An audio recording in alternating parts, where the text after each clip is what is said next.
Sabah saat 9:45. Sanık Alparslan Aslan. Getirin şuraya git. Beyinsel problemim var, bu şekilde konuşmak zorundayım. Yemin ediyorum size, bakın Allah şahittir, beyinsel problemlerim var benim. 27-28 yaşındayım. Sadece Alparslan Aslan'ım. Bostancı sahilinde dolaşıyorum. Durumum iyi değil. Durumum iyi değil. İdam hakkı istiyorum arkadaş, kafamı atın ya. Ya Rusya'dan gelmediniz abicim siz. Ya burası Türkiye, insansınız evlat. Kardeş, bacı, abi, komşu sahibisiniz. Bu insanların halini görmüyor musunuz? Bitmiş bu insanlar. Ben burada ne anlatayım size? Türkiye Cumhuriyeti'nin en yüksek yargı organlarından biri olan Danıştay'ın binasında kurşun sesleri yankılanıyor. Silah sesleri Danıştay'ın başörtüsünü yasaklama kararından 3 ay sonra duyulmuştu. Fail bir avukat, kurban ise bir yargıç.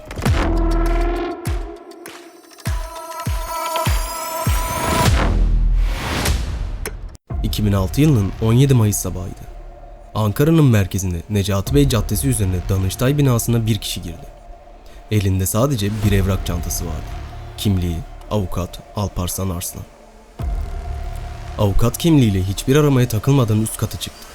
Danıştay 2. dairesinin toplantı yaptığı odaya yöneldi. İçeride 6 kişi vardı. Karar anı gelmişti. 11 el ateş etti. Kurşunlar Danıştay üyelerini hedef aldı. Mustafa Yücel Özbilgin vurularak öldü. Mustafa Birden, Ayla Gönenç, Ayfer Özdemir, Ahmet Çobanoğlu ağır yaralandı. Sekreter Aynur Taslı saldırgana dur dedi. O ise soğukkanlıydı. Fail Alparslan Arslan, Bingöl doğumlu, Marmara hukuk mezunu, İstanbul Barosu'na kayıtlı avukattı. Sorguda ilk sözleri şuydu: "Bu ülkenin başörtüsüne tahammülü yoksa benim de bu ülkeye tahammülüm yok." Arslan, Danıştay'ın başörtüsüyle ilgili kararını bir saldırı olarak görmüş ve kendi deyimiyle gerekeni yapmıştı. 2006 Şubat ayında Danıştay 2. Dairesi, başörtüsünü takan bir anaokulu müdürünün görevden alınmasını onayladı. Bu kararın ardından muhafazakar basında, özellikle Vakit Gazetesi, o üyeleri açık açık hedef gösterdi. Manşet, işte o üyelerdi. Adları, fotoğrafları, adresleri hepsi oradaydı. Ve sadece 3 ay sonra bu üyelerden biri öldürüldü. Peki bu bir tesadüf müydü? Başlangıçta olay bir bireysel terör eylemi gibi sunuldu. Ama sonra ortaya başka bilgiler çıktı. Arslan'ın bağlantıları vardı. Elinde 2 adet Glock tabanca vardı. Saldırıdan önce Cumhuriyet Gazetesi'ne atılan bombaların planlayıcısı olduğu ortaya çıktı. El bombalarını sağladığı kişi Osman Yıldırım. Bu isim daha sonra Ergenekon soruşturmasında da karşımıza çıkacak. Yargı dedi ki bu dosya Ergenekon davasıyla birleştirilsin. Ergenekon, Türkiye tarihinin hukuki yönden en çok tartışılan ve ülke gündemine adeta bir bomba gibi düşen davası oldu. 5 yıllık süreç boyunca dava muhafazakar hükümetle laik kanat arasındaki bir mücadelenin sembolü haline geldi. Ergenekon soruşturması 12 Temmuz 2007'de Ümraniye'de bir gecekonduda bulunduğu söylenen 27 el bombasıyla başladı.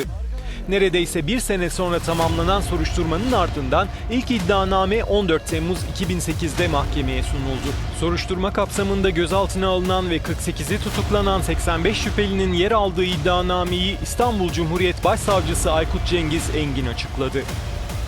Soruşturması tamamlanan 48'i tutuklu, 38'i tutuksuz, toplam 86 şüpheli hakkında silahlı terör örgütü kurmak ve yönetmek, silahlı terör örgütüne üye olmak, silahlı terör örgütüne yardım etmek, cebir ve şiddet kullanarak Türkiye Cumhuriyeti hükümetini ortadan kaldırmak veya görev yapmasını engellemeye teşebbüs.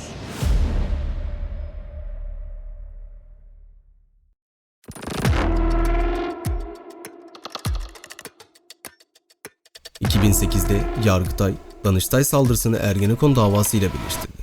İddia şuydu: kaos ortamı yaratılmak isteniyor, toplum kamplaştırılıyor. Ancak 2016'da bu birleşme iptal edildi. Gerekçe somut bağlantı yoktu. Yani mahkemeye göre Arslan bir örgütün değil, kendi ideolojisinin tetikçisiydi. Ama kamuoyu bu karara ikna olmadı. Hala sorunlar var. El bombalarını nasıl buldu? Bu kadar planı tek başına mı yaptı? Yoksa biri mi yönlendi? Alparslan Aslan 2 kez ağırlaştırılmış müebbet ve 72 yıl hapis cezasını çarptırıldı. Osman Yıldırım ve birkaç kişi daha çeşitli suçlardan hapis aldı. Ama bu hikaye burada bitmedi.